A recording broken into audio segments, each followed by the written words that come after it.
Iraq কত সালে স্বাধীনতা লাভ করে? 1932 সালে। মালয়েশিয়া কোন দেশের উপনিবেশ ছিল? ইংল্যান্ড। ইন্দোনেশিয়া কোন দেশের উপনিবেশ ছিল? নেদারল্যান্ড। মায়ানমার কত সালে ভারতবর্ষ থেকে পৃথক হয়? 1935 সালে।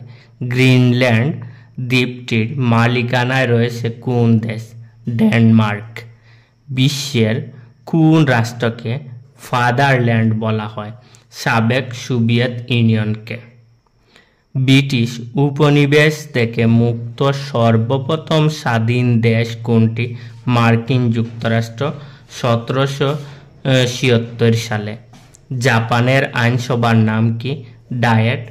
নেপালের আইনসভার নাম কি? কংগ্রেস। চীনের আইনসভার নাম কি? National People's Congress.